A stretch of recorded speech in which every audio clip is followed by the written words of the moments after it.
Welcome to Give a Heck. I am your host, Dwight Heck, and for much of my life, lived my life in quiet desperation, wondering how I was going to pay the bills, take vacations, save for retirement, and one day wondering if I would get off the hamster wheel of life and have purpose. A life that most of society lives, which takes us to work, then home, then repeat, and pays us hopefully enough just to survive. The harsh truth that most live with more months than money and have no idea how to live life on purpose, not by accident. This ensures the mass majority are living not just financially broke, however, emotionally and mentally as well due to financial pressures. In each episode, I will introduce you to thoughts, ideas, and guests that can help you to learn how you too can live life on purpose, not by accident.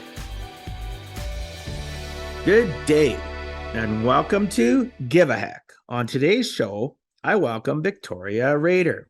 Victoria, PhD possibility coach, transformational speaker, and founder of U2 Shine empowers coaches, entrepreneurs, and people that seek personal development to grow in all areas of their life through the proven formula of success so that they have more peace, purpose, and prosperity. Victoria is a 4 times best-selling author, is globally recognized along with Brene Brown, Richard Branson, and others for creative and innovative ideas, adaptability in business, and contribution to sustainability and mental health projects with the CREA Global Award by Brains Magazine. I'd like to welcome you to the show, Victoria. Thanks so much for agreeing to come on and share with us some of your life journey. Thank you for having me, Dwight. Of course, we had way too much fun already, so we're just keeping up the vibe here. Absolutely. As I was telling you before we started recording, I'm excited to learn more from you. I did quite a bit of research preparing for the show, and you've done some amazing things and accomplished so much. But the thing that excites me the most about you is throughout your journey, just from what the little I know, you've helped tens of thousands of people. And that's exciting. And that is a mission that everybody can wrap their minds around, or hopefully they can, that life is about service of others. And if we serve others, God takes care of us. That's what I truly believe.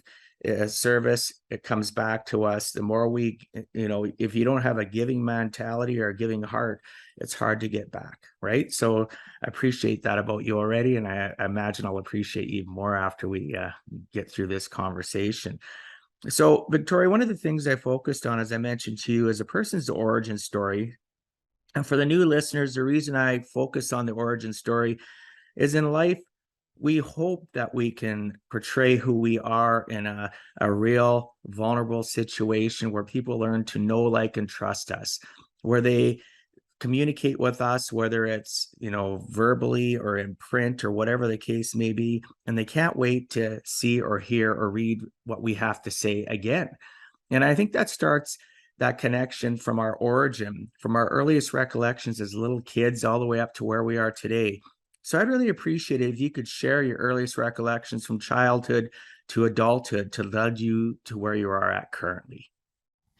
I love how you frame from the earliest recollection, working with a lot of people's the way how their mind works. I do that often, and I will get to the story very, very shortly. But something you've said that impacted my spirit so deeply, and I always say I listen to the one still small voice, and I'll always convey what it tells me to do. And when you said, you've impacted tens of thousands of people, what I want to convey, I'm aware of the people I have impacted. But what's very important for every person that listens, so have you. Like, if you clean high schools, if you clean the floor at a high school, you have impacted over your time tens of thousands of lives. You probably saved a few. It's all about intention of your service, right? When you're cleaning that bathroom and you understand that maybe you're saving someone's life, and that became painfully and gloriously apparent to all of us during COVID, it doesn't matter what you do. You only limit your impact by self-importance of impact. So get out of your way and understand you, as you are right now, doing whatever you're doing, have already impacted tens of thousands of people, and going forward you're just aware of that. And how will that awareness shift your intention? I mean, this was a burning message that had to be born. Well, I appreciate that. And now me, in the beginning, God said there was light and I was born. That's the beginning of my story. you know, That's and then that's good. and then I forgot a little bit about light for the first 30 years of my life, but that's Yeah. kind of the rest of the story. But I was born in the former Soviet Union, in Ukraine, as there was a part of the Soviet Union at that time. And the earliest, I think, recollection that I have, actually, there's a very sad one, interestingly, and I haven't talked about it because nobody asked the question that way, and a very happy one. My first memories of my uncle. My uncle actually died when I was only 2.5, and I remember seeing him after his motorcycle accident, from which he did not die, by the way. It was not a cause of his death. But that was my first imprint of seeing somebody. Like, when I go back, I'm in the village, my grandma's house. We went there every summer. And then my mom and dad worked in the city 4 hours away, and I would spend a couple months in the summer when I went to school there with my grandma and grandpa. And I was a very little child, and just seeing that was the first recollection, I think, of my aware memory. So thank you for that question. And I think, looking back deeper, losing him and then losing grandpa at 5, and then experiencing just a huge amount of death and dying in my life. In 2013, of course, keeping quiet forward, I was already in US. I lose 11 people, and every month there is a certain death. And just looking at that first memory, I think death has been framing the meaning of life for me throughout my whole life. In one of the books I wrote a little bit about that, but I did not have the luxurious gift to kind of go to that first memory. So thank you for that. You're welcome. And then the happy one, we didn't have much. We were abundant in things other than material, I say, in my childhood. And but every Christmas there would be mandarins under the tree. And so the first memory is the smell of the mandarins under the tree. And if I could smell the mandarins, I knew the Santa has come, and there was like a hope of something else. But the mandarins were a sure sign of Santa. And it's fascinating because they've done all kinds of studies saying that citrus is one of the most powerful memories. We'll be hopefully talking about some mind shifts. And one thing I used to do, and I haven't done in years, probably in decade, is when I would do the mindset shift for a client from very negative and devastating to an uplifting and hopeful, I would break down an orange or a mandarin, because the citrus smell seals the experience. It's an amazing, amazing thing. And so once again, have not thought about it for over a decade. So here's to mandarins and to hope for a miracle. I mean, I guess that's what it associates with it. So I that's love kind of that. where those are the first two recollections, and that's where the story of me, minus God said there was light, began. Yeah. So, that's amazing. So so obviously you were born, like you said, in the Soviet Union. When did you come to the US, and why? Like, what Yeah. was the path and journey of that? There are 2 points at which I could say I've come to the US. One was temporary, one was permanent. And so for the temporary trip that introduced me to the country, there are 2 leading stories, and I think they're both equally beautiful. In 1986, when the Chernobyl disaster happened, which is, for those that don't know it, Chernobyl was a city in Ukraine where the nuclear reactor had a leaking, and there was a nuclear poisoning and radioactive poisoning in Ukraine that then got blown over a little bit of Belarus. And so my dad at a time was an editor-in-chief for one of the major regional newspapers. He also covered sport, but his main job was that. And he was asked by the Communist Party, to fly to Chernobyl 3 days after, drive to Chernobyl 3 days after, and report back that all was well. And so my dad went to Chernobyl, And then he came home and he was throwing up for a week, and it was clear all was not well. And he refused to write that very important propaganda article of how all is well. And we've experienced a lot of hardship, as a result of that choice. But very shortly, as the Iron Curtain fell, and in 1992, especially when the Soviet Union fell apart, Ukraine became independent, people like him were noticed, people that took a stand in their integrity. And he got an opportunity to be one of the first post-Soviet journalists to be invited to come to the United States for a month for the exchange to learn how free press was operating. And when he came home, he became one of the first, actually the first independent owner of the newspaper in our region, because now it was allowed. The government no longer owned everything. And it was a fascinating journey to watch my dad. And so I had this love and passion for the concept of freedom that he brought with him in the air. Like, the shift was palpable. He said, he went to the Arlington Cemetery. And I have chills as I say that, especially now that there's so many people dying in the Ukrainian-Russian war, right? He went to the Arlington Cemetery. And he said, no, I'll get emotional. He said, I know the difference between what's going on here in the Soviet Union and the freedom. And I said, what's that, Dad? And he said, when I was at the cemetery, when you go to all of the tombs of the unknown soldier after World War II in the Soviet Union, it says this is the tomb, the unknown soldier.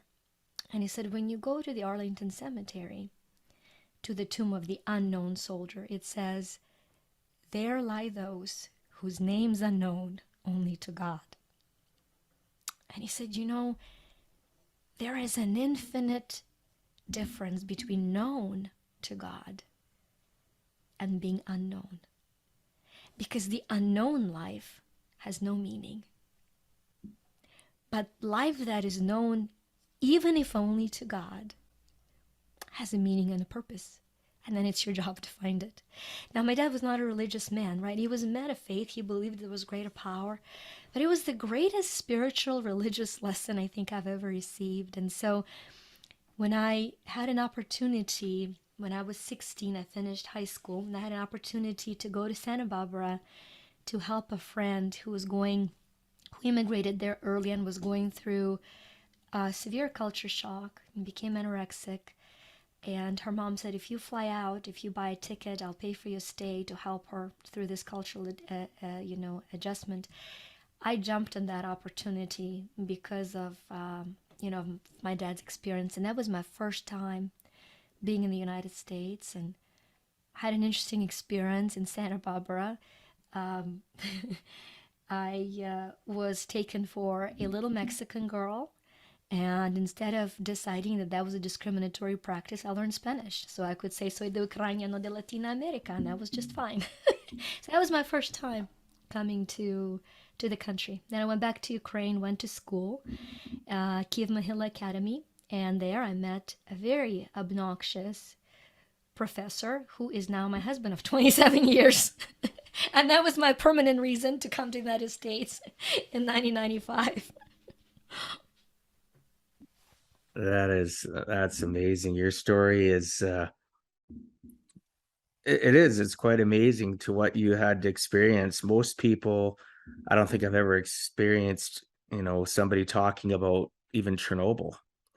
But prior to that, though, the thing I found that you said it was really neat was citrus, and how, because it actually evoked in me the memories of my childhood with mandarin oranges, and how I have had a terrible sense of smell my whole life because of allergies and asthma, but I could always smell citrus, and I still can today. It's one of my favorite things to smell, to taste, and it's interesting. I did not realize how it ties into people's memory centers, and I appreciate you bringing that up. But back to the Chernobyl, that is amazing that your dad, went there because he was ordered to go there, and come back, and his integrity was more important to him than anything.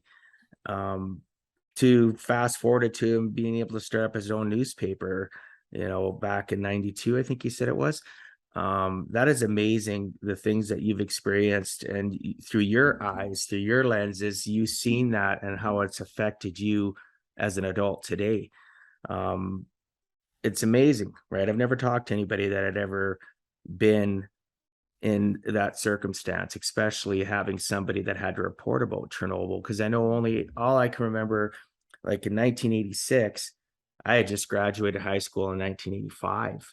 So I can remember in the news media, and you know what the media is like. Let's be real; they're not the most genuine center of real information that's not actually massaged and manufactured to sell advertising. Let's be real, so that people will watch, listen, read. So it's really interesting, and I really appreciate you sharing that. And I know many of my listeners will enjoy hearing that too, because our impression of what happened at Chernobyl was colored obviously by rosy glasses, because even the people in North America did not want to realize how the extent of what happened at Chernobyl. So I appreciate that a lot. And your recollection and talking about the Arlington Cemetery and the phrase, I hadn't heard that in years. So I appreciate you talking about what, unknown life versus known life. And really, at the end of the day, we as a society struggle to have people know, like, and trust us. And we really care what everybody thinks about us. And really, at the end of the day, God is somebody that I should be concerned about. What does God think of me? Am I going to be on my deathbed going, geez, I wish I had worked harder, or I'm going to be on my workbed living my core values of faith, family, work? Did I give enough to God? Was I kind, humble, and generous to others? And that really struck a chord with me. So, and then you ended up going to the US and you ended up marrying your professor. That is too cool. I really appreciate that story. Dwight. It It's a is, great story, it is a great Uh, story. I was in Kielma Hill Academy and it was celebrating its 750th anniversary. It was closed down for 7 years of the Soviet Union, and when it reopened, it went back to celebrating its original anniversary, which was 750th. And I didn't go to party. I was this triple A guilt driven achievement seeking student. It was like the inner paradigm I'm never good enough was a driving force at the time, probably. And so I went to this party and I was dancing polka with one of my friends who had a little bit too much to drink. So he let go of me. I spun around and I fell into somebody's lap, and I hear this horse-like laughter of my delighted husband-to-be. He comes up to me. He says, can you teach me to dance polka? And I was in school where all my professors were from all over the world, best schools, and everything was done in English. It was the top one school. I was very lucky to get there. And I said, listen, I don't teach rude Americans anything. And so that, I'm not starting on a good note. He says, well, give me a phone. Now, this is post-Soviet Union free Ukraine. We're free from money. We are free from any material possessions. And so I'm like, I don't have a phone, which I did not. And this is pre-cellular phone. So he thinks I'm playing tough to get. I'm not. This is Friday. On Tuesday, I show up in my constitutional law. And to my horror, I see him as my professor. But then the joy continues because I worked as an interpreter for IFIS, which is International Foundation of Electoral Systems. And I come in and my boss says, I've talked to your school. They'll give you leave here and there because we have a judge from America who's here to observe our independent election, and you're going to be his interpreter. And here walks in my prince. I'm like, okay, God, 3 for 3. I got you. I got to be nice.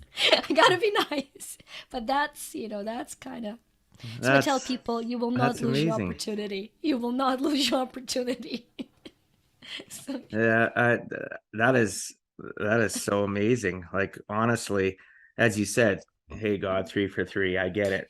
Right. And the reason I say that is I've prayed. I'm a person that prays, and it's Mhm. gotten me through the most tumultuous times in my life. Like literally from a sickly kid, bullied, to going Mm. through terrible divorce, to getting eventually full-time custody of my kids.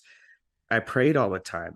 And sometimes I'd wake up in the morning and I'd have an answer, but I'd go, nah, that's not God. That's no, no, no, no, no. I'm going to do what I think's right. And I'd pray about it again because obviously it wasn't the right choice. And it would come back with, another, and it usually would take me 3 times. It would be like, okay, God, I get it. You know more than I do. All right. And even that today in my life, I try to catch myself if I get ever, I pray and I get an answer from God. Sometimes it's immediate, sometimes it's when I wake up. And I try to catch myself and think to myself, you know what? Don't be that person. Don't wait for the third time. So it's just very, yeah, I just love this conversation. This is awesome. I appreciate you sharing about your husband and 27 years. Congratulations. Thank That's you. amazing. So, Victoria, you have All a bliss, all bliss, da. hopeless. I Is said, that what you all said? bliss, all Oh, bliss, da. yeah, You yeah, don't make yeah. it through Oh, 27 years unless it ain't all bliss. well, you know what though? That's, since you brought that up, like people always say because I coach people on a lifestyle basis through my finance practice. For me, it's all about relationships. The transaction is after I build a relationship, get to know what's caused them their strife or caused them to be in the circumstances where they're at. And they'll say, one of their goals, they'll tell me, and I hear it all the time, I want to be happy all the time. Well, how are you going to accomplish being happy all the time? Well, it's going to happen. I said, in life, your strife, your trials and tribulations, on the flip side, there's happiness. That's how you appreciate things. That's how you know you can be happy, is because you've gone, fallen on your face. You've skinned your knee, skinned your elbow, got up, dusted yourself off, and you were willing to face life and try to find other solutions for your circumstances. And then all of a sudden, whoa, guess what? You earned happiness. Happiness Yes. isn't just going to come to you. It's not, you can't be happy all the time. You have to have strife and trials and tribulations. Like you said, there can't be bliss all the time. That's impossible. I laugh when people tell me that. I get leaders, supposed leaders, that will tell me they've never, they don't ever have any strife in their life. They're always happy. And I know they're not genuine, because in my opinion, that's impossible. So I appreciate you sharing that, right? It hasn't been all bliss, but you're still together. So It's obviously there's it's communication and lovely. there's work that's happened and worked well, obviously. Well, I can tell you in a nutshell, speaking of happiness, everything has shifted significantly for me with two choices I've made. The first one, I removed responsibility from him to make me happy. Perfect. And the second is when I've learned how to be happy regardless of anything or anyone. And, when people tell me, well, I'm married because we need each other, I say, no, no, no. You should never have a need based relationship. You've got to be so complete and whole, and that you're so eager to share that wholeness with somebody else, and that you don't need them, but you want them. And that to me is the happiness in relationships. Those 3 steps. They're not responsible. How will you make sure your life is complete?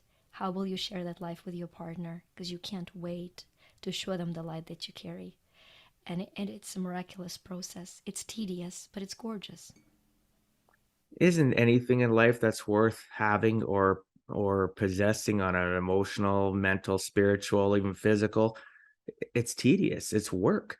That's when appreciation comes in, when we actually have to put in effort. If everything comes so easy for us in life, how would we know that we're happy? How would we know that we're at peace, right? Mm. That tranquility is happening in our lives. And yeah, I appreciate you sharing that. This is more than I expected from your origin story, not because I didn't think it would be good, just because of the conversation and where it's tied into. I hope the listeners, and imagine they are enjoying this as much as I, and we have so much more to discover. So let's move on. So, Victoria, you have a proven formula of success so that coaches, entrepreneurs, and people that enjoy personal development have more peace, purpose, and prosperity. Can you please share with us some of what this formula is and why anyone can achieve peace, purpose, and prosperity in their lives? Yeah, I think it's a combination. The formula itself is a combination of two principles.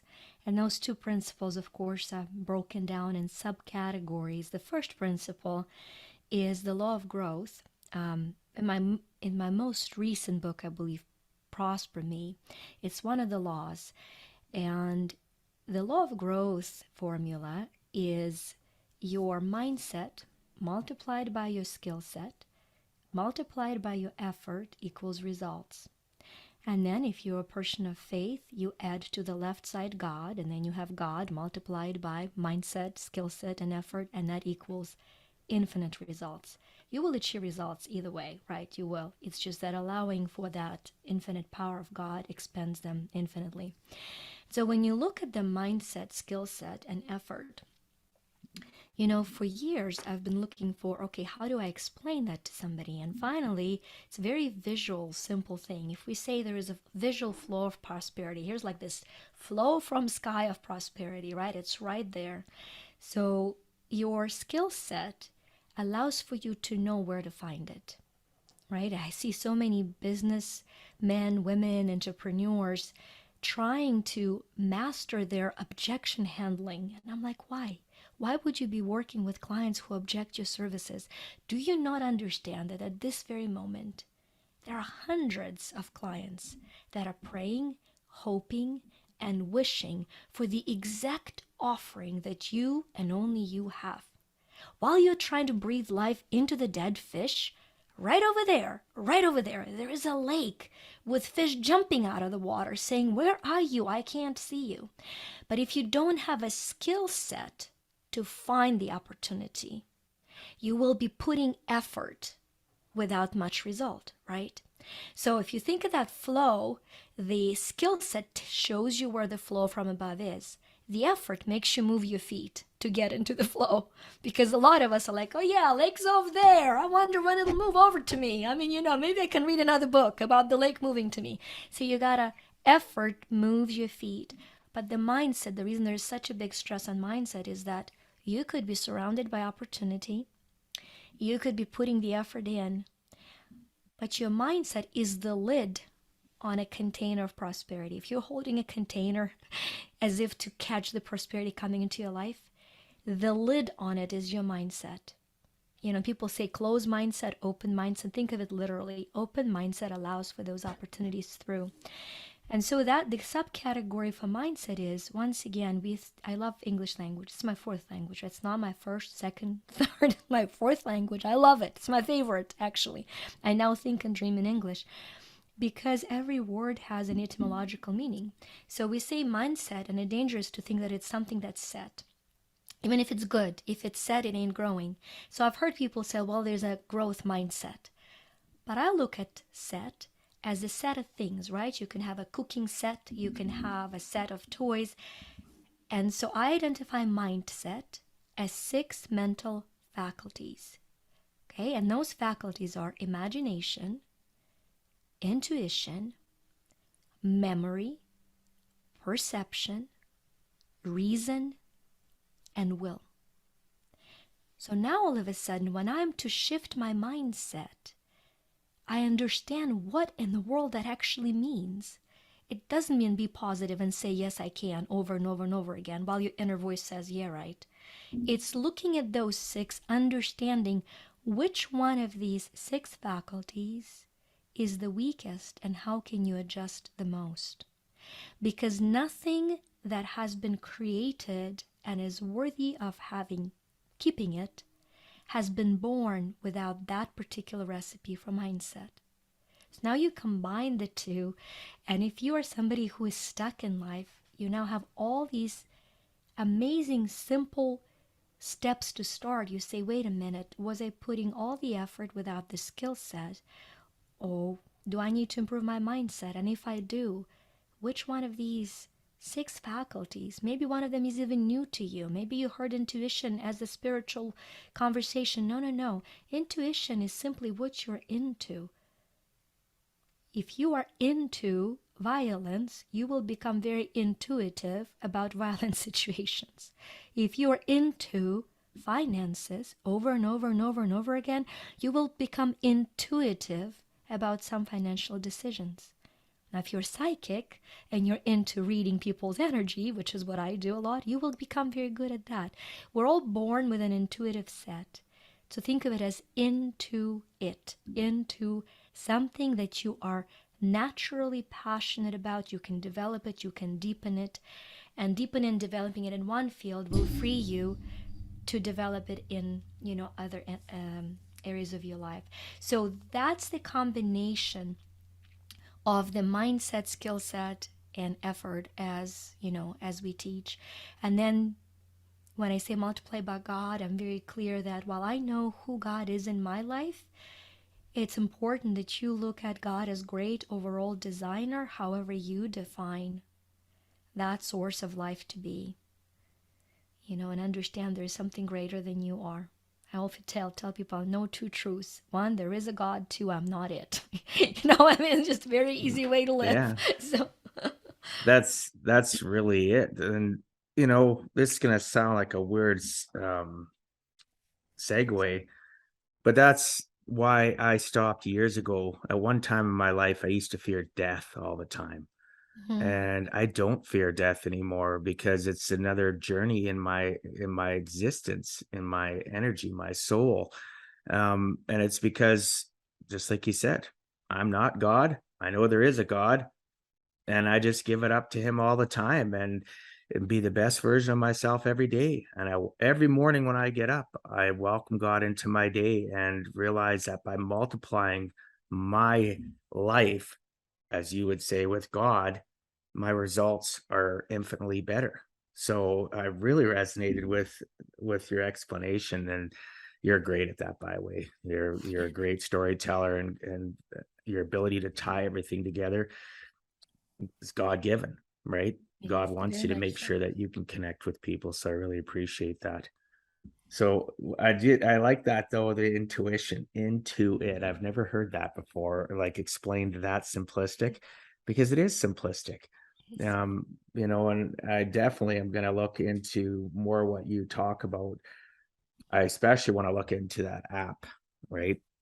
I'm always looking for something that is not overcomplicated, simplistic, and for $20, like, that's a no-brainer. It really is, right? Why wouldn't a person want to do that, to give themselves? Because I teach a lot about associations, and not associations just to people, what we associate with. And when we get into funk moments in our day, to time ourselves out. And that I could see as being a very powerful tool for when I time myself out, because I never have bad days anymore. And I won't explain that right now because I have too many other things that I want to talk about with you, part of me. But you can have a point in life where you only have bad moments and you never have bad days again.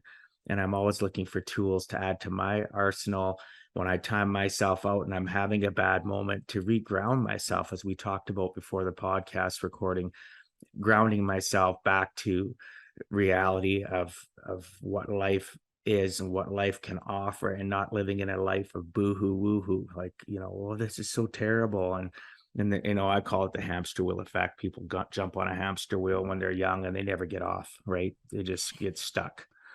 So, well, that Irish saying, "Get off the cross, we need the wood." oh, yeah, that's interesting. If 3 days was good enough for Christ, 3 days of pouting should be good enough for us. So if you must have a bad day, make it 3 and then move on. Yeah, It's okay. Turn on some music, self I pity don't party, even 3 days tops. I don't even do that anymore. I literally do. I literally have conditioned myself and utilize and coach on it, that you don't have to be in a funk for 3 days. You can do, for me, I give myself a time limit of 3 hours. That's it, maximum. Because sometimes those moments can be more than because I have outside circumstances that have already been weighing on my brain plate, and they're overflowing. And then that one bad moment happens and I need that 3 hours, but I do time myself out and give myself a specific time that in order to figure it out. And that's why I think your app will help a lot, because there'll be another arsenal tool, right? Along with what I already utilize. You can never have too many things to associate with on a positive, mental and an emotional basis to correct and, be our co-pilot, right? Because we're the pilot of our life, but it's okay to have co-pilots. I always tell people that, right? Sometimes it could be a person, maybe it's an app, right? Nothing wrong with that. Dwight, and it's that really is the origin of the app. The app was created for me and my team as a quick pick me up. Every single tool in it, and it expanded as such. And I tell people I'm the most valiant user of the app's name is Empower-Me, and it's a little ambiguous. Maybe we'll talk about why it's a little I'll ambiguous, make but sure it goes into the show notes too, so people can easily find yeah. it. But that's why it was created, because I know meditation is great. I don't have 3 hours to meditate, but I have 3 minutes.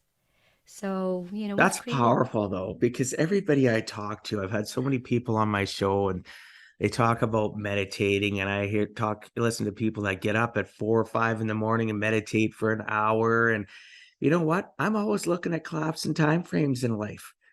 And if there's something that's effective that I know and believe in, right? Perfect. Mhm. Yeah, Just it's means not. that I can ground myself quicker and pick myself up and move forward to serve others and serve myself and my family. And of course, by doing all that, I'm serving my God, right? So I appreciate that. So Victoria, can you please share a story of a client you've helped break through their subconscious patterns that were damaging them? Ooh, let me pick one. Let me see which one would be best for giving a heck. Which one in my life? Here's an interesting one actually, and I have obviously have to have a full permission to share a client's story, right? And I have a permission on this one. That's why I will share her story.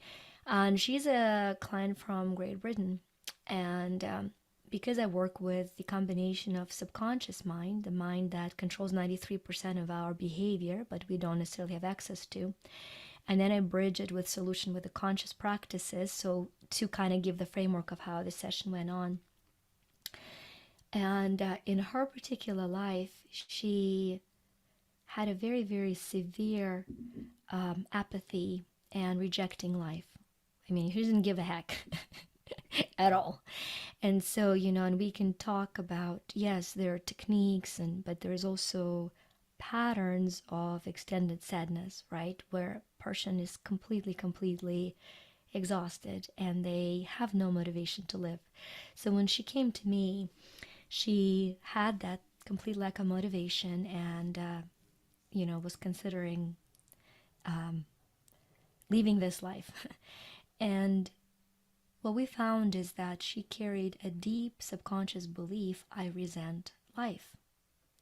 I resent life, right? And so there's through method of muscle testing finding that belief. Once we found that belief, I had a very subtle and strong feeling to look at the etymology of the word right in the middle of the session. And I said, wait a minute, somehow the shift that we need to guarantee for you has to do with how the word was created. It was very interesting because when you track it down, it goes to, and I will butcher it because I don't speak French, but it goes into French, form of ressentir, which goes into Latin, which goes deeper into expressing emotion. So the origin of resentment was expressing emotion. It became negative like 300 or 400 years into the etymology. But when you looked at expressing emotion, it was energy in motion is how I define it. And so resentment as the origin, when I've done all the study around it, was related to the pain of giving birth. You actually gave birth because you gave life. The act of birth is the actual physiological way of giving life, or giving the beginning of emotion. That baby cries. It's very emotional when it's first born. And it was fascinating because this particular client had 9 miscarriages. She was under this immense burden because her subconscious mind did not know how to allow life into life without resenting it and subduing it, suppressing it. And it was very deep, profound session of changing the subconscious programs from I resent life to I welcome life. I understand life as expression of love and vibrancy. And within a week, her life has shifted around. I mean, the next session, she was excited to start her own business. No, not everything was resolved. There was no magic wand that got waved and, there were butterflies flying around the room 24/7. But the most important shift has happened. She developed a desire for life. I think a desire for life could be a God-given gift that we take for granted, those of us that have it. And those of us that don't have it resent those that have it, because that is the subconscious deep programming. They don't know how to process life outside of resentment, and so they resent success. They think people's success are all greedy. They resent growth. They resent love. They don't believe in long-term relationships. And all of that is a part of a deep subconscious human training. So I know it's not a practical example in terms of, then she did that.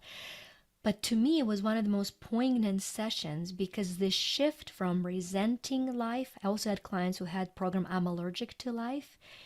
You might have a little bit of echo of that life. If you carry a program, I am allergic to life, very often you'll develop all kinds of allergies. I carried that program. And so it's teaching our subconscious how to process life without allergy. And then I say in another client session, what came through was she went on how she couldn't stand this and this and this and this. And the phrase was born that I use now all the time. Whoever or whatever you cannot stand is what stands in your way. So that's what you've put there. But it's the same concept of resentment. You're putting something or someone in your way that blocks your eternal progression, that blocks your service to humanity. Why? Because you're no longer focusing on your purpose, because your attention is being drained by their human performance. Well, fine, they're human, move on, right?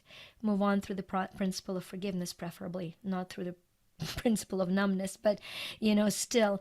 But that would be the client that I came in. There have been some very tender pro bono clients. I take people that are given very few months to live. One of my favorite clients who's passed on was Don Allison. He was given 4 months, and I worked with him for 2.5 years with stage 4 cancer in 3 organs, and witnessing the miracle of life and, being sustained. And he finished the book he was writing, and so I've been privy to many, many miracles by shifting, the subconscious programs to be able to fulfill every breathing moment of the time we're given on this planet. Wow. I appreciate you sharing that. It's yeah, it is what I was looking for, because really there's no wrong answer to what you would have responded with. We have the ability to now, or those listening and myself, even more so understand the fact, like you said, 93% of our life is controlled, and we don't realize by our subconscious, right? So it is something we need to really take to, right here. We need to have, between our mind and our heart, we need to really realize that there's things that have happened in our life. And as you mentioned with her, 9 miscarriages, like, wow, of course your brain's going to always not, because she's never had that crying or had that experience of that energy that happens when that baby comes into the world.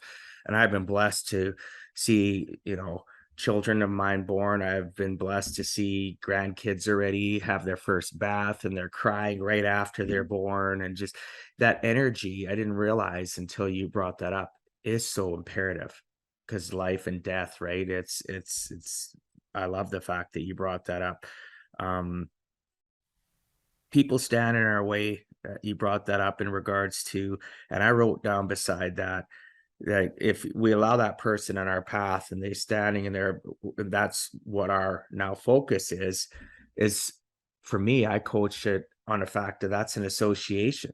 If they're Mhm. not on the same path and same energy as you, and I call it the 70-30 principle. I actually just recorded a podcast yesterday where a solo podcast where I talk about that because I've been asked to communicate about that on a podcast more specifically.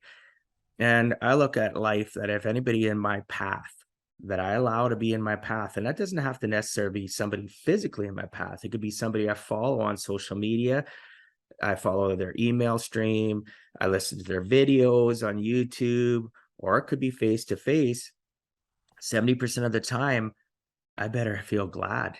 I better Mm. can't wait to see them again. I can't wait to have them again in my path.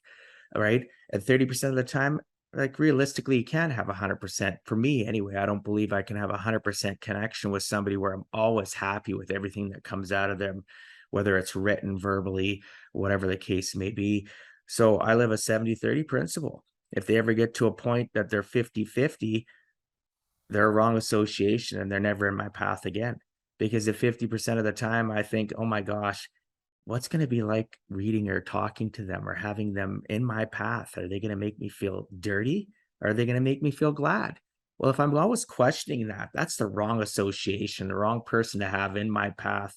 And I get what you're saying, but that's what popped into my mind is the 70-30 principle that I coach people on, that you got to look at your associations of all aspects of your life, family, friends, clients. And if Mhm. they make you feel dirty, and you want to take a shower and you shudder when you're in a group and they're there, you like the group but you don't like them, and it taints what you're getting from that group, or if it's just a one-on-one circumstance, reevaluation, and realizing that person wasn't meant to be in your life for all seasons of your life, on only a specific season for a specific reason, and maybe they pivoted and changed, or you changed and didn't, and now have the realization that they're not good for you. So that's what I got from that. I know that's a little bit Mhm. more of a deeper answer than maybe you were expecting or the listeners were, but yeah, I like that. People are in our Yeah. path, right?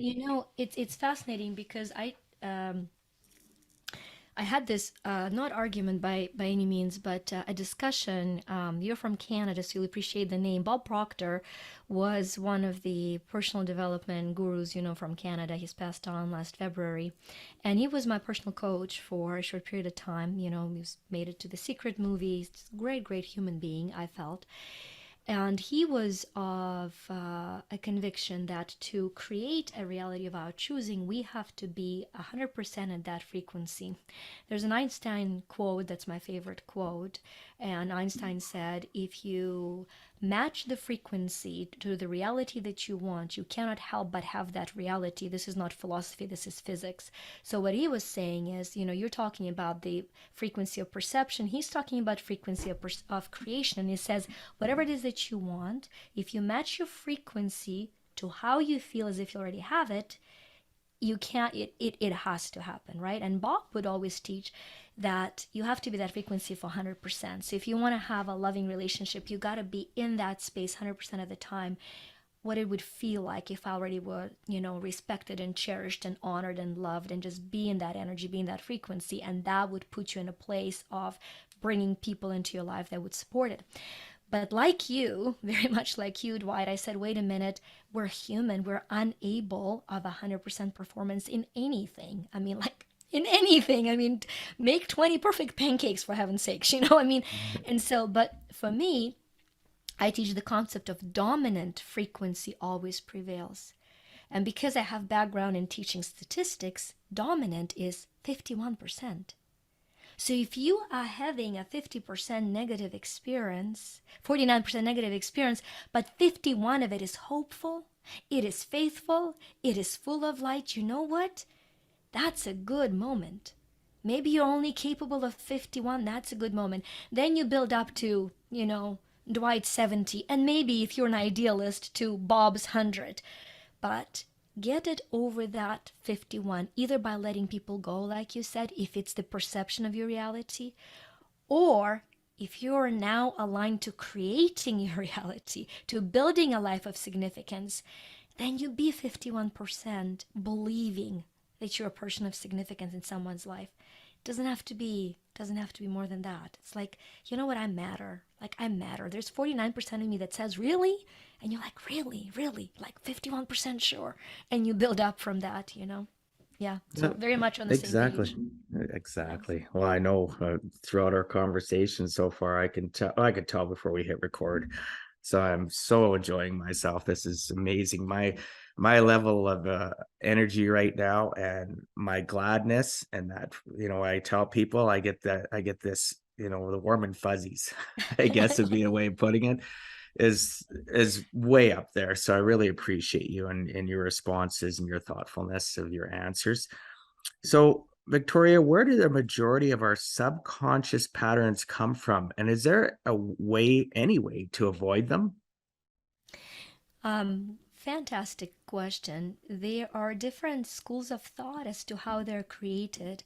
I believe the most simple and yet proven to be workable way to understand it is from what is called theta healing practice. Vianna Stibel is the author of theta healing, and it's one of the many energy modalities that I've enjoyed learning and mastering. And so in theta healing, the subconscious mind patterns are explained by 4 different levels or exposures. The first level is called core. Core level is when you're a child. Now, from a different school of thought, we'll fill this in. When you're a child, your brain is usually in theta brainwave, by the way. What does that mean? We sleep in delta. When we sleep, our brain is very slow, barely vibrates. It's delta brainwave. It's very slow. When we go in and out of sleep, or we're in this twilight zone, it's a theta brainwave. We stress in beta, we meditate in alpha, we have genius ideas in gamma. Those are just scientific brain waves.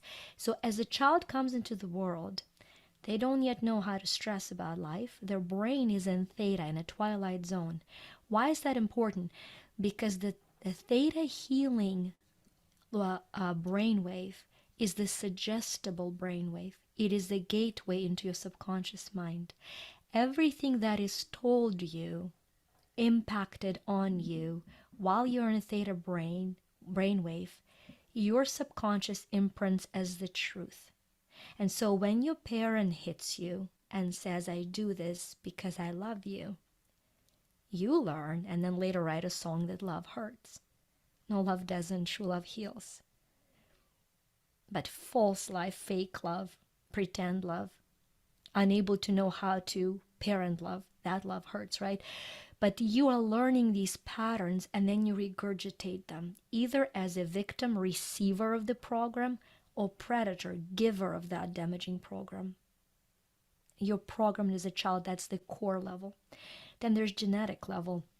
We know that our hair color, eye color, height, highly genetic. If we wanted to know what it is, my daughter's getting PhD in her genetics statistics, so I can tell you your height is 80. No, your eye color is 80%, genetic. Your weight is 60% genetic. It's fascinating, Your eyes is actually 90. So, but what we're learning is that the thought patterns, just like physiological patterns, your thought patterns are genetic. So you could have had great parents that were affluent, but your grandpa lost everything because he had a subconscious program: the harder I work, the faster I lose everything. And so you're an entrepreneur and you're going out there trying to build a business, and you build it to a certain success level and then it crashes. And you can't find a reasonable, conscious point to it. Everything looked good on paper.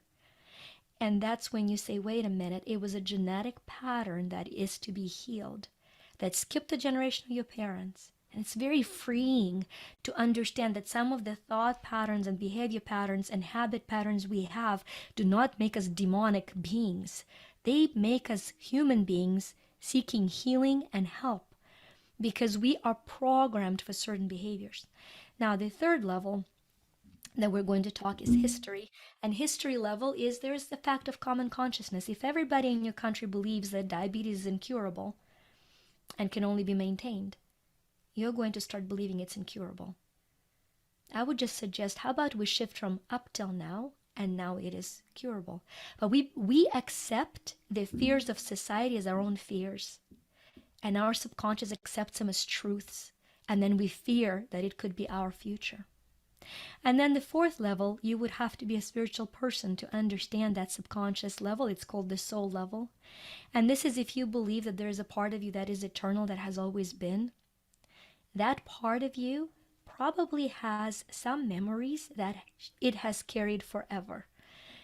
And one of those for healing, for example, that I found that's very fascinating working with clients is that some clients are chronically ill because that part of them believes that physical healing is irrelevant.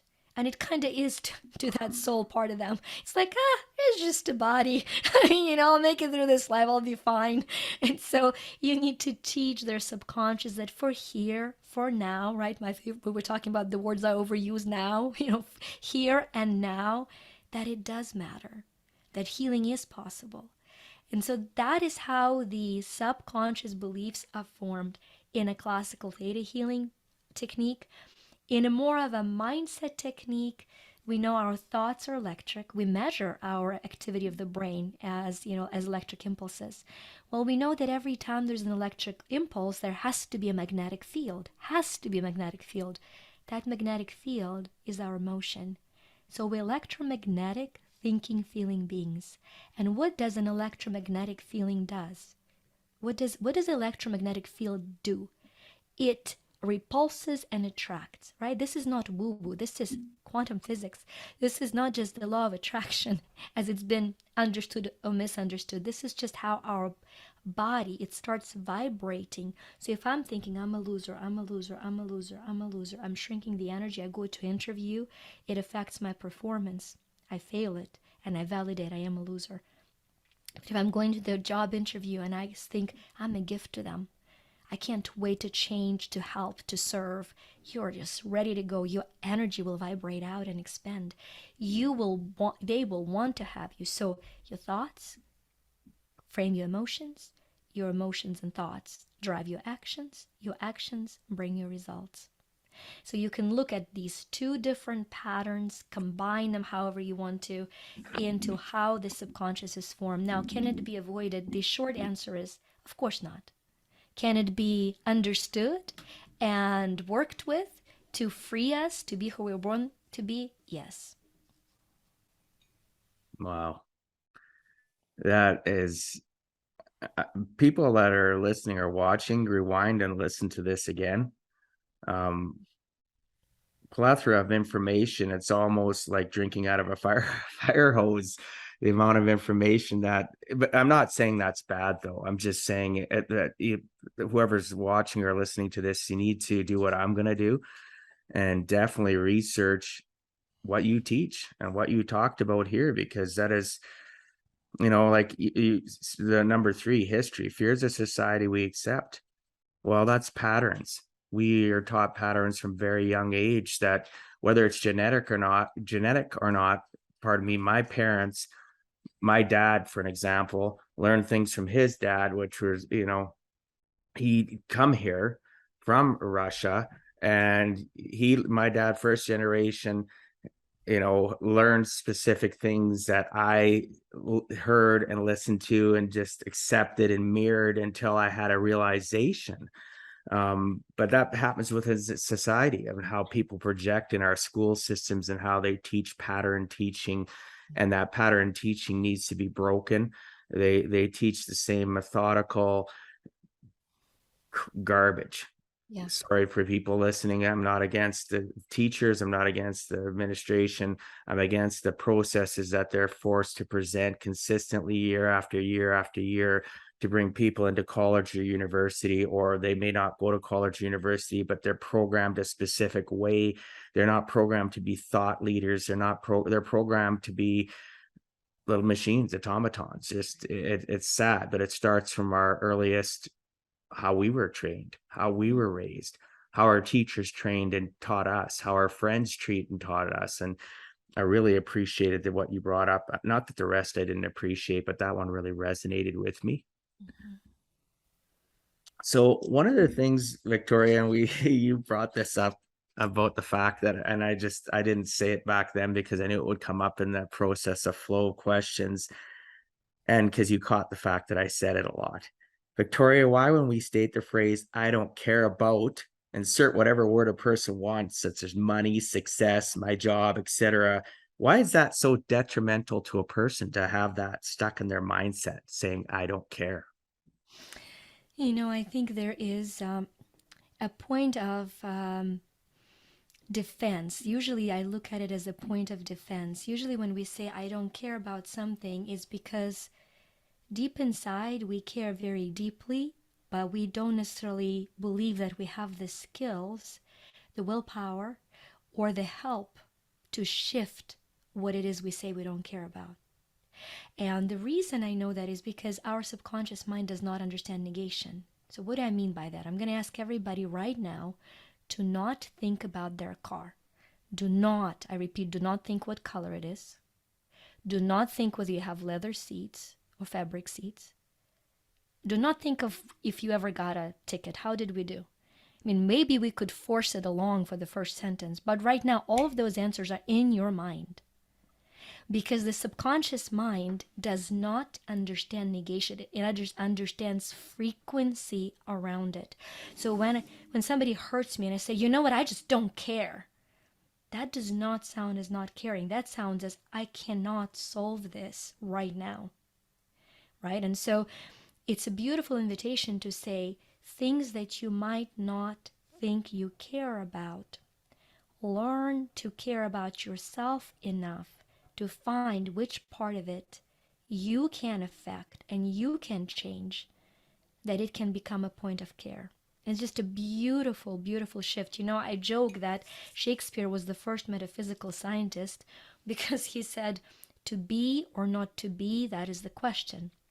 And I know it's interpreted very differently by literature, and it's a true way to interpret it. But for me, as somebody who studies subconscious mind, what I've learned to come is that, to believe is that some of us say, I hope I won't get sick. I hope I won't lose my job.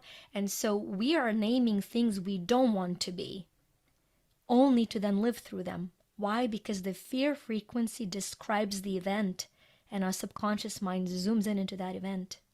Versus, I can't wait to be healthy. I'm so excited when I am healthy. When I have a client who is chronically ill, I tell them, we're not healing your disease. We're celebrating the parts of you that are working. We're shifting your focus. So when you have whatever it is you're going through, you get to say, oh my gosh, I'm so freaking grateful. If it's not your heart, okay, let's say you broke your leg, and that's pretty hard, especially if you're a tennis player, okay? I'm an avid tennis player. That peril came to my mind, okay? I'd be devastated if I broke my leg. It means no leagues, okay? So if you're like me, a little addicted to sport, you go like, okay, I broke my leg. So everything in you will want you to go commiserate to that point of break, right? And to defend yourself because you don't have skills to fix it, you say, you know what, I don't care that I miss 4 seasons of tennis. I'm really strong. I don't care. Oh, no, I care. I care. And how will I heal myself right now to be genuine about the fact that I care so much? I'm going to say, okay, wait a minute, girl. Okay, your heart, it is so healthy and whole. And look at the miracle of your heart. Look at the miracle of your eyes. And I will celebrate wholeness. And I will celebrate wholeness and health until miraculously, and I've had broken bones, the doctor looks at me and says, wait a minute, this was supposed to be 6 months. And it's 3 weeks, it's 4 weeks, you're on your feet, right? So I want you guys to care. If you say I don't care about money, it just means there's a part of you that you don't care enough for because you think that part is undeserving of a life of abundance. I quote, because I'm Christian background, right? I quote Christ from John 10:10, who said, I am come that they might live, and that they might live abundantly. So half of the world lives on the concept, I've come to live, so I'm going to do whatever I want. The other half says, I've come to be abundant, and they become greedy. But I believe we have come to live so that we appreciate every breathing moment without losing the meaning of life as a way of celebrating being alive. And once we do, that we are responsible stewards of God's abundance. We've got to care about the abundance that surrounds us. We've got to care maximizing our talents, which would involve financial stability. We've got to care. So that's where I give the heck. Right there is where I give the heck. Well, yeah, everything you talked about, really, I tell people all the time, your mind, your subconscious does not know the difference between a truth and a lie. You have to offer up the truth of what you want it to be. And hopefully you're surrounding yourself with great enough people that are thought leaders, such as yourself, that, are going to help you think differently, different than the patterns that you've lived your whole life that have caught you and are you have allowed to be caught in, and you're on that hamster wheel. I look at how many people I know that, they constantly do what you were talking about. I'm a loser. I'm not a person that is, great at what I'm doing, or I'm going to lose my job. And it like, go back to Bob, you're bringing that to reality because that's the energy you're giving off. So then Yes. maybe you're not realizing that you're communicating with people, your tonality is negative, but your conscious mind isn't picking up on it. Your body language is defensive. Maybe you're snipey in how you communicate with coworkers, or if you're a business owner, you wonder why your business was so successful and all of a sudden you can't keep staff, you're losing clients. Maybe it's something that you're projecting, and it's part of your fact that you've been feeding your mind the wrong things, because your mind believes what you're telling it, or you're allowing to present into it through associations, is a programming that that you want it to have. And we have a society that is, like you said, 50% of it wants all that abundance and just grab everything at all costs. And it's terrible, because that's the programming they've given themselves, and they project it to others, and they attract the same type of people. And all of a sudden, the thing that I heard in that is they're missing the journey of life, though, because it's one success after one success after one success that they're trying to get. I see that with very successful people, or people that aren't successful, that all they're ever trying to achieve is success, but they don't have the right tools in their mental toolbox to achieve it. They don't have the right associations in their toolbox to help achieve it. And they stick on a hamster wheel, whether they've got lots or they don't have lots. Both parties forget that the journey of life is present today. You need to live it for the today. You need to appreciate, have gratitude, be grateful that God, and for me, who's God-fearing, is I've been given another shot. I've been given another day. And then throughout my day, whatever the journey is, whatever moments might come up that are bad or really great at night, I have gratefulness. Thank you for giving me that opportunity to even experience the good, bad, and ugly. All right. And people go, well, why would you do that? Because I am appreciative of it. Because today was a journey, and I have to appreciate what good happened today. Ooh, I got a FaceTime call from my granddaughter or my grandson, or ooh, I got a call from a client, or ooh, somebody sent me a message saying how my podcast or my book or maybe my coaching of them has helped them. And it just gives me that warm and fuzzies again, that I am on the right path. And then I have days where I get puked on, and I think to myself, oh, geez, I need to correct what I'm programming myself. Don't let that pull me down. But, it's back to that 70-30 thing, I guess. Even with my own life, I don't have an expectation of 100%. I have an expectation and a realization that life is in session. This is not a dress rehearsal. I need to always put my best foot forward. And the days where I can't, I need to evaluate, use whatever to be my co-pilot to correct it. For me, a lot of times it's prayer. So, Beautiful. so Victoria, last of a couple questions. You've written 4 books. The one that I would like to talk about, though, is the 35 Universal Laws to Make Money Work for You. What is this book about, and what can one expect after reading it?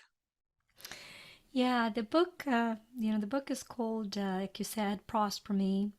And for me, that little me is very significant because I use M as little and E as big, because it's a reminder for each one of us for the recipe for prosperity.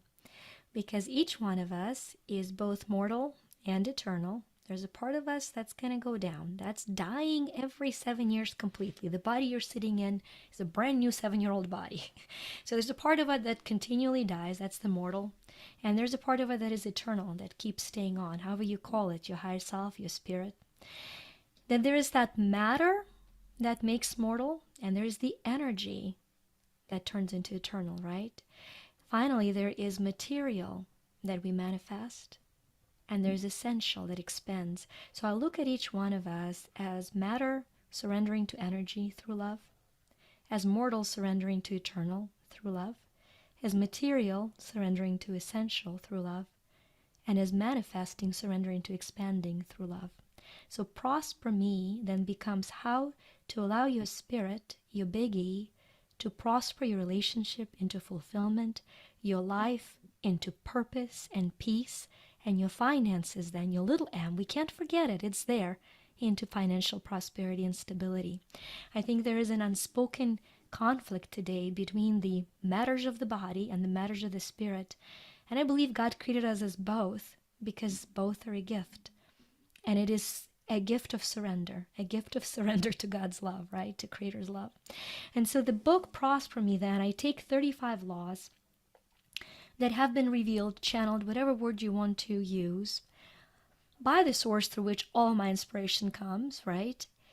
And that I have practiced and seen practiced in my life, that have taken an immigrant from Ukraine who got her family into debt, taking her kids to Greece on a vacation, and deciding homeschooling was my way, and ignoring the fact that it cost thousands of dollars, saying I'll make the money later.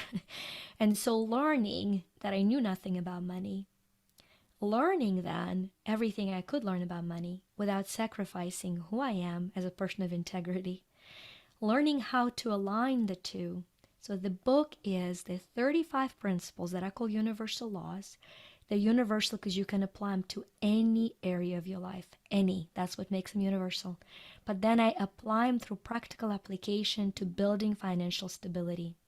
So each chapter has a spiritual concept, a story from my life of how it played out in my life. Then it has 3 practical steps that you can take. If you buy a hard copy or paperback, it'll also have a place to journal. If you buy an e-copy, I would invite you to get your own journal where you can journal how you apply those steps. Because I say inspiration without implementation is delusion. Inspiration with implementation is innovation. So if you want to innovate your life, you want to implement those inspired ideas. And then each chapter at the very end has what I call an energy activation, which is an affirmation that you read that is charged through the techniques that I have studied and now teach to energetically shift your subconscious mind. So that way, each and every chapter is a new shift in your subconscious programming for what I believe is true prosperity, which is financial freedom that is there only to support and expand your spiritual freedom. So that to me is a recipe for true prosperity, and that's the book. Fantastic. Thank you for expanding on that and ensuring that the audience knows too about the proper name of the book. I will make sure that it's in the show notes as well, because I'm looking forward to getting a copy of it myself. I'm normally a person, honestly, that listens to books because I read so much in my business. I use Audible all the time, and I have not a lot of time to read, but I believe personally this is going to be a good investment in carving out time to read. I like the fact that you have workable things within it. I do that within my book as well, not to your level, but each chapter has a little part where people can actually write in there specific things. So I appreciate that connection. So, Victoria, if you had to give our listeners one last closing message, what would you tell them in regards to giving a heck and never giving up? I'm going to share something that I have shared, golly, probably more than hundreds of times, and I get choked up because I'm going to give you what drives me Okay. and why I don't give up. And this is the story that starts in 1400s. You might have heard a part of this or a version of this story, but I want you to really give it a new ear. Open your heart in a brand new way. And so in 1400s, there is an Italian sculptor whose name is Donatello. And Donatello is commissioned to create a sculpture and is given a huge slab of marble. He studies the marble and he finds it has a lot of veins. Veins are lines lining in the marble that makes it brittle, I guess. I'm not a sculptor. But after thorough study, Donatello rejects the marble completely. And 50 years later, another great Italian sculptor and artist, who I believe all of us know, Michelangelo, out of that same marble, carves what is known today in the world as Statue of David. Statue of David still stands in Florence in Italy. It's open to elements. I've seen it. It's not a museum. It's standing in the open air 500 plus years later. And when his contemporaries asked Michelangelo, how could you possibly carve this flawless sculpture out of this faulty marble? Michelangelo says, I saw the angel in the marble and I carved until I set him free. And so you see, I believe with every fiber of my being that if you're listening to this message, you are that angel in the marble, and I'm doing my smallest, darnest, giving it all the heck I've got to give you one more tool to carve just one more day and to set you free. Wow. What a powerful message. I appreciate you sharing that. That is very emotional. It's very touching. I was not aware of that. So I appreciate you bringing that to light as your message about giving a heck, and the fact that you're on a journey to ensure that you can help people, right? One person at a time. And a lot of times in life, people will say, well, and I used to be one of those people, I'll be honest. Oh, I can't make a difference, right? Why would I care? Well, really, when you dial it down to the most simplistic thing, you can make a difference in the world. Yes, there's 7 billion people, but if I impact and uplift and help somebody stop being camped in their mindset and start climbing again, one person at a time, if all I ever affect is just one person, I've done something great. And obviously, I know I've done that for more than one person. I've had that experience, somebody else doing that for me. And it took me a long time in my life to get to a point where, I was probably in my 30s when I woke up one day and realized, you know what, I can make a difference one person at a time. Just like my life, I can change my mental mindset and, like you said, have that lid off one baby step at a time.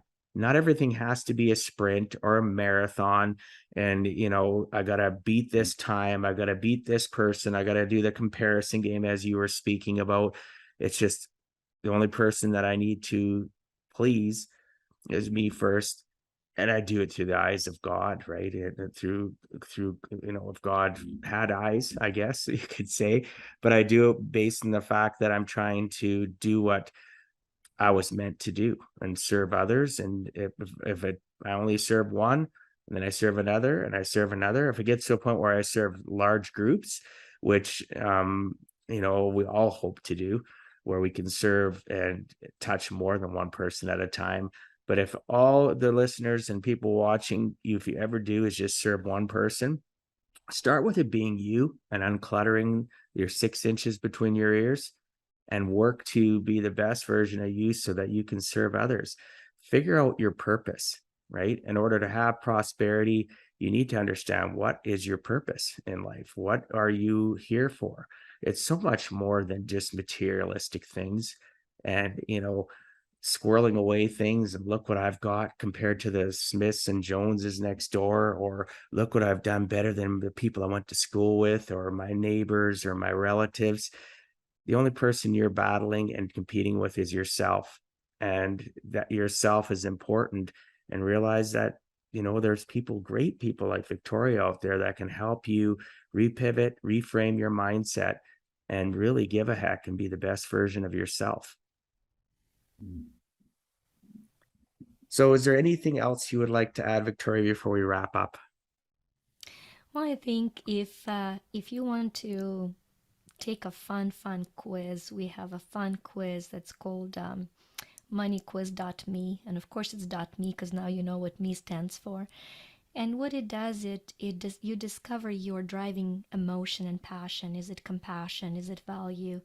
And it tells you which 3 universal laws are your buddies. It kind of gives you the guide of, this is my strength, and this is how I can apply it to prosper genuinely, spiritually, emotionally, mentally, relationally, and financially. And that quiz is absolutely free. Awesome. I'll make sure that goes in the show notes. What's the best way that people can reach you then? Is it through your website? Website is great, U2Shine, YU2shine.com, and Instagram, it's Vika, VICA _Rader, RADER, not radar. Fantastic. You can keep me on your radar as a raider. Yeah. Yeah, I'll make sure that all goes in the show notes. And people new to the show, you can find the show notes at www.giveaheck.com. It's a very simplistic website. Hit the portal for podcast and you will see Victoria's picture, and below that will be the simplified show notes, which will have links to her social media as well as the quiz she mentioned. And I highly encourage you to check it out because life is in session. As I mentioned, it's not a dress rehearsal. You're in charge of your future, your destiny, and it's never too late to give a heck and start this moment. Once this episode is done, spend some time and you will learn to give a heck about your life. And if you already are giving a heck and you're just looking at elevating yourself a little bit higher, you never know where you can go by plugging into Victoria or checking out my information as well. We both are servants, right, to help and level you up in life. So I appreciate you for being on, Victoria. This is an amazing conversation. It's not very often when I'm done recording a podcast, listeners can hear this, that I'm not drained and tired. And I feel I'm invigorated and energized. And it's because you're such a fantastic guest with such thought-provoking imagery, stories. I just really appreciate you, and I wanted you to know that. Thank you so much. And I just wanted to put a plug in. I was telling Dwight beforehand that I've tried this. Yoda says do or do not. I did a 1 season of podcast, and the amount of love and dedication that you put into this, and I don't think or don't know that your listeners are aware of the amount of care that goes and amount of heck that goes into creating this. And for that, I'm very grateful. I just, maybe we can just ask everybody, send you a little bit of love. So you're like, sustained. And I think it's been a fantastic, fantastic time. And it's been an honor and a joy to be your guest. I appreciate you. It's been an honor for me as well. So thanks so much for being on Give a Heck, Victoria. I appreciate your time and sharing some of your experiences so that others too can learn it is never too late to give a heck.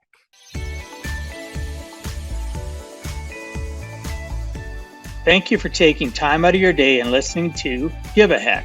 If you find value, I'd appreciate you sharing with your friends and family so they too can learn how to live life on purpose, not by accident. So you do not miss the next episode, please subscribe on your favorite podcast platform and please also post a review. I look forward to reading your comments. This has been Dwight Heck. If you want to check out other podcast episodes or today's show notes, please check out my website, giveaheck.com. And until next time, together let us all strive to give a heck.